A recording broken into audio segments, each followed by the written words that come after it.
පානීය ජල ව්‍යාපෘතියක් ජනතා අයිතියට පත් කළ වගයි. ගම්මැද්ද රට නගන ජන පෞර. Newsfirst, Newsline with Faraz Shaukutali. And a very good evening to you and a warm welcome to Newsline Live. We're broadcasting from the Newsfirst studios in Dawson Street in Colombo, as we almost always do. Sri Lanka is in crisis. You've heard that one before. Absolutely true. But there is growing concern, even internationally, that Sri Lanka is facing a starvation issue. It's looming. My guest this evening needs no introduction. Rohan Pethiyagoda is right here with me. Very good evening to you, sir. Good evening, Faraz. Now then, is Sri Lanka facing starvation? Starvation's a very vague word.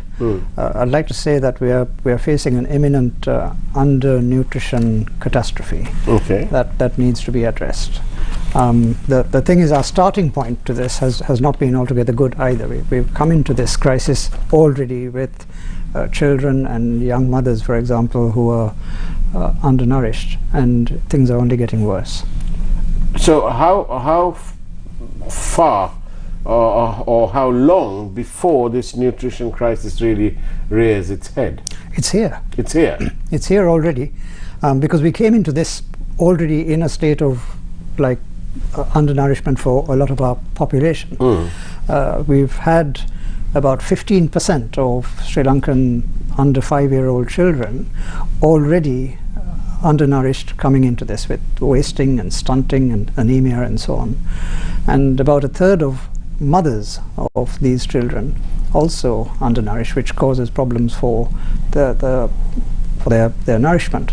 So we've got a serious problem on our hands, which I think we've got to treat as a national emergency, rather like we did in the response to the tsunami, and take this very seriously indeed. Ron, how does one gather this information? How do you say it? How are you saying that? What's the source of this information? I think really what I'm asking you is, how credible is this? So this is not my information. The information basically comes from a lot of sources. There's monitoring going on, for example, through the Medical Research Institute, the Community Health and Public Health divisions of the Ministry of Health, UNICEF, the World Food Programme, the World Bank does its surveys, the WHO does its surveys, and there is a really good network in Sri Lanka of community health that feeds up into the ministry, from midwives, from MOH officers, from immunization, from school data and so on. So I think we've got a fairly good picture from lots of independent sources that this dam is about to burst in Sri Lanka, especially because we all know it's not a secret, and you don't need surveys to know that the cost of living is now impossible. So we are facing an imminent crisis with our children, and the reason this matters is because a lot of the nutrition problem for small children for the first 1,000 days, from gestation to the second birthday, is crucial and has long-lasting effects on the life of the child, whether it's the likelihood of the child getting diabetes or high blood pressure or heart disease, or having a deficiency in stature, in height, or in terms of their cognitive skills, in terms of their IQ, to put it bluntly. So this whole bundle of problems comes along with us, and this is the generation, that the 0 to 12s of today are the generation we need at the time that Sri Lanka is going to be hopefully coming out of this crisis, a generation down the road. They're going to be the leaders, the MPs, the workers, the policymakers in our country. And if we don't nurture this generation through this crisis now, we're looking at some very bad times for the country 10 or 15 years from now. It's almost frightening, really. So what you're saying is that these problems will be noticed eventually in some years' time, when these children, these 0 to 12 kind of thing, are when they reach sort of adulthood. Exactly. So that is part of the problem. So let me give you a couple of examples. If a A man born in 1977 is on average 6 centimeters taller than a man born in 1935. In just 40 years, men in Sri Lanka increased by 6 centimeters in height. Women increased in that same period by 8 centimeters. They all got taller. But we still have problems because we're not tall enough because a lot of us are not having the nutrients that we need. Of course, the better off people in cities always are better nourished, but at the rural level we have major problems. And so the people I'm concerned about is the people living in, especially in areas that have very low economic output. Kilinochchi, Norelia, Monaragala, these districts are traditionally very badly off. And so we need to pay attention to what's going on with those children. I just want to add one quick point about IQ. Sri Lanka's average IQ at the age of 18 is 87, compared with 100 in Western Europe and in the United States, and compared with something between 100 to 107 in Singapore, Taiwan and South Korea.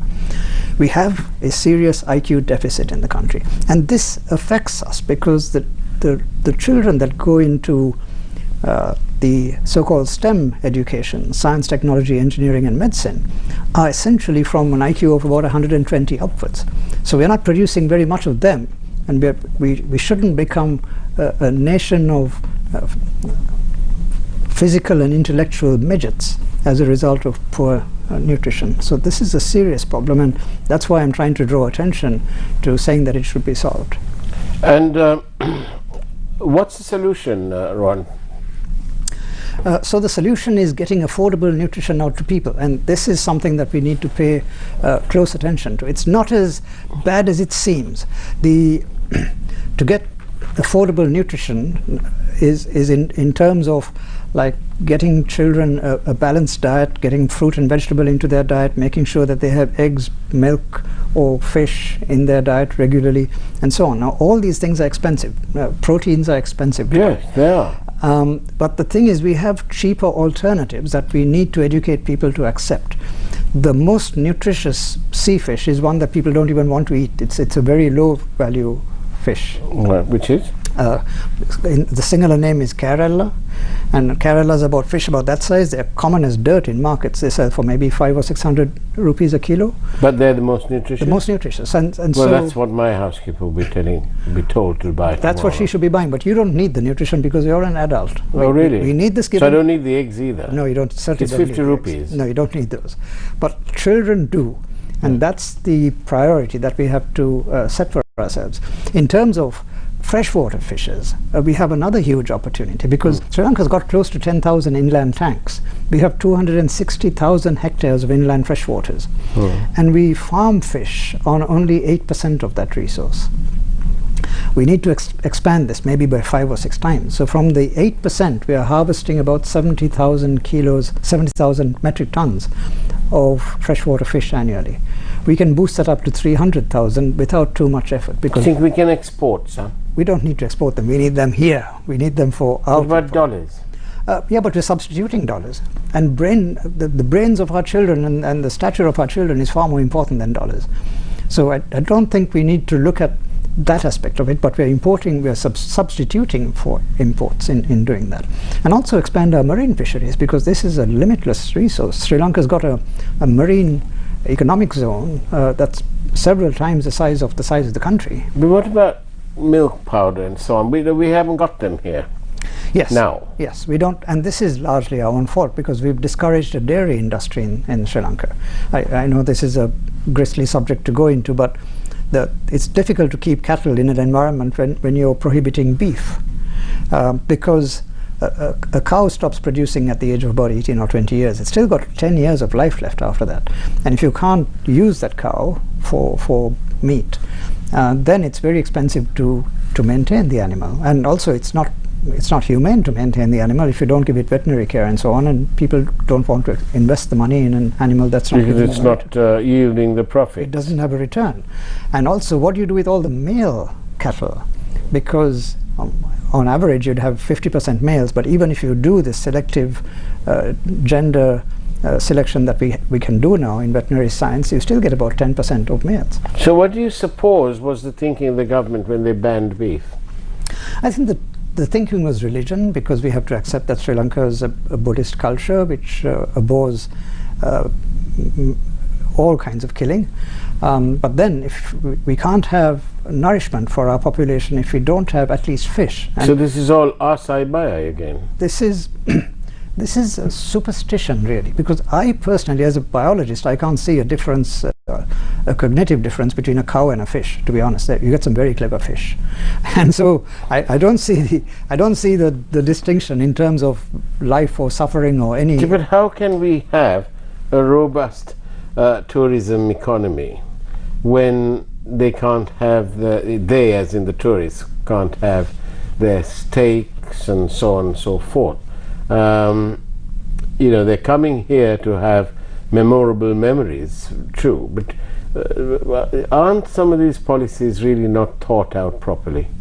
Yeah, sure, the policies aren't thought out properly because we would have paid a lot more attention to them, but ethical issues and religious issues are very hard to grapple with for us. I don't see an easy way out of that, but I think we have to recognize that we need milk. Children need milk, and in a modern society mothers cannot continue breastfeeding after the age of 2. It's really not practical because they have to go to work and get on with a more complex life.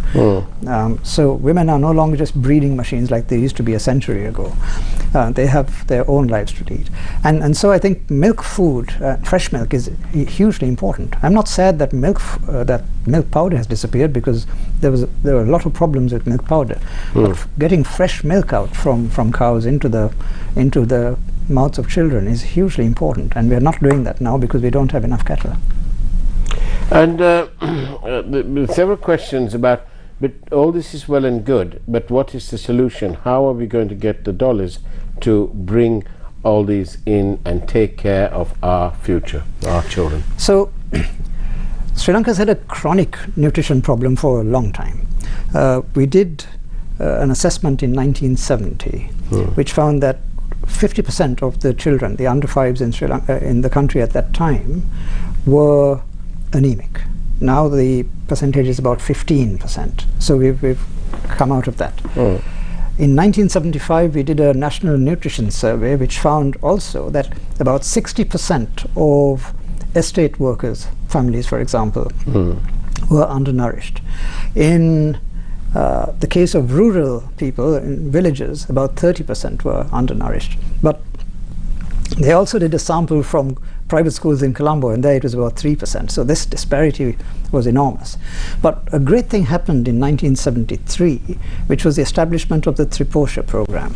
Now Triposha was an all-encompassing cereal that was rolled out to children and to pregnant mothers and lactating mothers, and a hugely successful program. I'll just give you one statistic from the Triposha program, which was a comparative study that was done in 5-year-olds over a period of 9 months. So they took two batches of children who had the same everyday nutrition, and one batch was given 50 grams of Triposha a day, that's about 10 teaspoons of Triposha a day as a cereal, and the other wasn't. And in 9 months the Triposha group put on 2 centimeters in height more than the normal group. So this is something that worked. And then, as this crisis of nutrition was unfolding this year, the government shut down the Triposha program, something I just cannot understand. Why? I suspect part of the reason was because they couldn't buy the raw materials affordably because of the crisis. Dollars. But I wouldn't just say dollars, because just before the Triposha program was closed down, at about the same time actually, we bought 750 jeeps for the police force.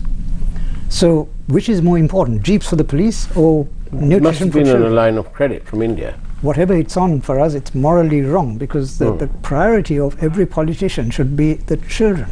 Nothing is more important. So let's discuss this a little bit more after this break, where we look at this evening's headlines from the wonderful primetime news team at News First. We'll see you on the other side of the break.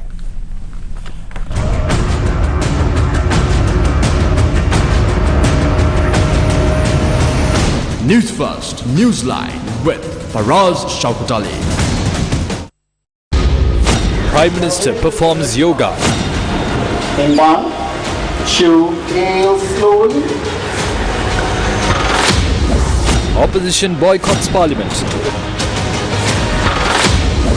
Who appointed Ranil Wickremesinghe as Prime Minister? Sri Lanka නිදහස් පක්ෂයේ ඇමතිවරුයි ඔය ලංසා මන්ත්‍රීතුමාගේ කණ්ඩායමේ කීප දෙනෙකුයි තමයි ගෝඨාභය රාජපක්ෂ ජනාධිපතිතුමාව නැවතත් නොමගයවලා මේ කිසි කමකට නැති මිනිහෙක්ව අගමැති කෙනෙක් කරන්න තල්ලු කළේ. එක නමක් නම් කරන්න ගිහම නම් හතරක් නම් කළා. මගේ කට උස ගන්න එපා විමල් විරංශ මහත්තයා. එකම ආසනයක්වත් නැතුව මේ රටේ අගමැති උනේ කියලා අපිට ඒක පොඩ්ඩක් දැනගන්න පුළුවන් නම් හොඳයි. What was the police looking for at the main office of the Frontline Socialist Party?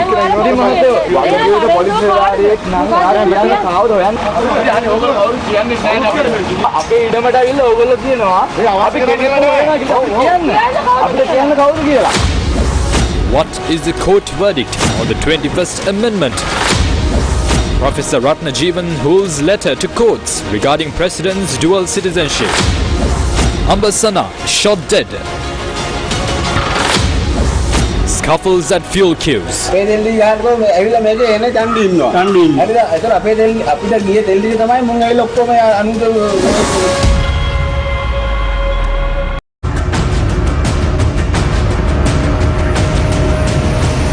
News First, Newsline with Faraz Shaukat Ali. And welcome back to Newsline Live. The position is pretty daunting, pretty sad. Sri Lanka is facing a nutrition crisis. Ron Pethiyagoda, honestly, do they need to sort out the dollars pretty pronto to get to grips with this? It's a very difficult problem, you see, because things would have been a lot easier if we didn't go and cause this fertilizer crisis last year. Yes. This was an own goal of monumental proportions. Rice production fell in the last Maha harvest by about 55%. Maize production, corn, which is used for animal feed, fell by about 80%. A kilo of maize last year was 90 rupees. This year it's 240 rupees. And this is the principal animal feed. This is why chicken is now so expensive. And it applies to fish food and all kinds of other things. So we've caused ourselves a huge disaster in terms of our food security. On top of that, we've got prices going up. Inflation in some things is now, in the case of maize, for example, is 150% more than it was last year. In terms of the food basket in general, the central bank says it's 57% higher, but I suspect most of you know from your wallet that it's actually much more than that. But the central bank is pretty good at making up figures, and it's even when it comes to Sri Lanka's real total debt position, it's not 32 billion, it's not 50 billion dollars. It's about better, more accurate to say that it's approximately $69 billion. And nobody who's come on this program, bar one, has said that. And the person who said that is, of course, a former retired Deputy Governor of the Central Bank, Dr. W.A. Vijayawardena. So, you know, we don't take any notice of these things. You're absolutely right, it's the wallet that speaks. But most often, in these days, the wallets are empty. Yes. So it's a real crisis. Yes. What are the international agencies doing? The response has been fantastic. So the World Food Programme has stepped in and worked with the nutrition agencies in the Ministry of Health to try and get the Triposha program started again. They're trying to get upwards of $100 million in the course of this year out for getting nutrition to children and to women in Sri Lanka. Yes. Australia pledged $50 million just yesterday, if you saw the news. So Australia, Canada, China, the United States. And interestingly, I saw in the mix MasterCard. I know you don't like trade being mentioned here, but next time you've got a choice between Visa and MasterCard, I urge you to think about it. MasterCard stepped in to help Sri Lanka with nutrition through the World Food Programme. So there's been a fantastic response from them and from the Health Ministry officials who've traditionally done a fantastic job. The thing is, for us, this deserves to be said because it's not said often enough. Sri Lanka's public and community health service is absolutely world class. They've, the fact that they beat back malaria in 2015, we became malaria free after centuries of malaria plaguing our people and debilitating our children. They controlled the SARS epidemic absolutely professionally. We basically didn't have a SARS epidemic in Sri Lanka because they got out there well up front and managed it. HIV AIDS in Sri Lanka has been beautifully managed as well by them. Because this is a difficult thing to manage because it's sensitive. But when COVID came along, we put them to a side and gave the job to the army, which I just couldn't understand. So these people are actually very professional at what they do. They've been at this for a long time. They've been highly trained by international agencies, and so I think left to themselves, working with the World Food Programme, UNICEF and so on, they will roll out a really good response to this in terms of nutrition. We just need to get them the place in the national policy limelight to put nutrition front and center of our response to this crisis. Don't you think that the problem is even further exaggerated by the fact that parents don't have enough money these days? 62% of our working population are daily waged. Then there's a fair number of people whose current main job is to stand in the queue. And so Sri Lanka's economy, in fact its wars, are all measured in these queues. There's a queue for almost every blessed thing. Petrol, diesel, kerosene, everything. It's just everything, and it's frustrating. My people had to stand or park the car and edge along over a period of 23 hours. There are three-wheelers who spend 2 days in the queue, and then it's only enough for 1 day, and some of them are being accused of hoarding. But so how on earth, what do parents do? There's some mother who threw her child into the river and then was stopped by some people. Perhaps they shouldn't have stopped her and put her out of her, let her do her misery, but that's a different subject. So for a mother to come to that state of mind, to want to throw away a 5-year-old over the bridge, that must say something about the problems. It shocks me to think that more people in the policy world aren't paying attention to this. The only person I've heard speaking about the nutrition crisis in Parliament, for example, has been Sajid Premadasa, who made a very good speech about 2 weeks ago on this subject. Clearly understands the problem. The thing is that we've put so many people into abject poverty as a result of the agricultural crisis. Remember that 2 million families in Sri Lanka are completely dependent on agriculture for their livelihoods. And when you consider the loss in agricultural output, you can see how much money was taken away from their pockets. We imported 1 million tons of rice in this last year because of the agricultural shortfall. The first time in 15 years that we had a major net shortfall, apart from 2016, which was a Yahapalina government's mess up. But just quickly to add, in this current Yala harvest, according to the UN, out of the normal 500,000 hectares that is farmed for rice, we are down to 125. It has fallen by 75%. That has put hundreds of thousands of farmers out of employment, out of income. And there's no money for them to buy their children any food. We've got a huge tragedy unfolding in Sri Lanka, and we really need to pay attention to this. This is not a problem of petrol queues. Petrol queues is a thin edge of the wedge.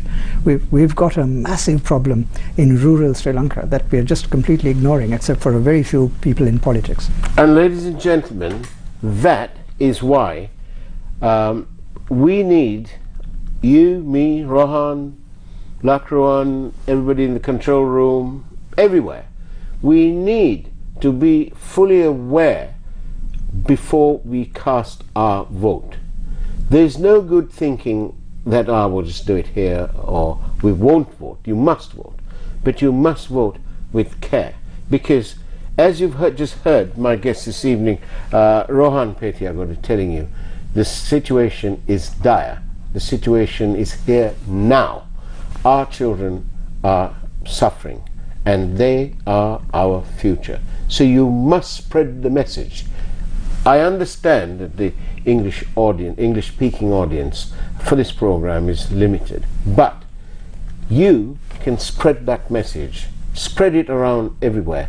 You must be able to vote with thought, not for some henchayas, lackeys, and so on, and think that they are going to change, because clearly our history, our contemporary history shows us that they don't change. Very, very few people indeed.